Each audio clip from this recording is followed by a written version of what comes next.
Pavi Pavi Pavi the care taker എന്ന പടം റിലീസായിരുന്നു. നമ്മളതുകൊണ്ട് 3:25 ഷോയ്ക്ക് ഹരിപ്പാട് എസ് എൻ തിയേറ്ററിൽ പോയി. ഹരിപ്പാട് ഇവിടെ നമുക്ക് 2 തിയേറ്റർ ഉണ്ട്. ഒന്ന് ലാലേട്ടൻ്റെ സ്വന്തം എം ലാൽ സിനിപ്ലസ്. അങ്ങോട്ട് ഞാൻ അധികം പോവാറേ ഇല്ല, കാരണം അവിടെ ഭയങ്കര തിരക്കാണ്.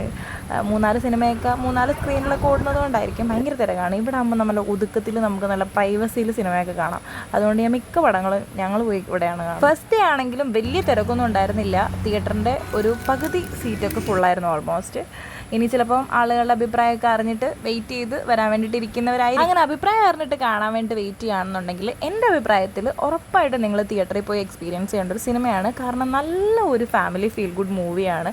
എന്ന് വെച്ച് ന്യൂജൻ കോമഡിയോ അമ്മാതിരി സംഭവമൊന്നും പ്രതീക്ഷിക്കേണ്ട. എന്നാൽ ക്ലീശയല്ലാത്ത അത്യാവശ്യം നല്ല കോമഡി. അതിൻ്റെ ഹൈലൈറ്റ് എന്ന് പറയുന്നത് നമുക്ക് ഫാമിലി ആയിട്ട് കാണാം. നമ്മുടെ മക്കളൊക്കെ നന്നായിട്ട് എൻജോയ് ചെയ്യും. എൻ്റെ ചെറുക്കനൊക്കെ പൊട്ടിച്ചിരിക്കുന്നുണ്ടായിരുന്നു. അതുകൊണ്ട് ഞാൻ പറയുകയാണെങ്കിൽ നിങ്ങളിത് ഏഷ്യാനെറ്റ് മൂവി വരാൻ വേണ്ടിയിട്ടോ അല്ലെങ്കിൽ OTT വന്നിട്ട് ഡൗൺലോഡ് ചെയ്തിട്ട് കാണാൻ വേണ്ടിയിട്ടോ ഇരിക്കരുത്.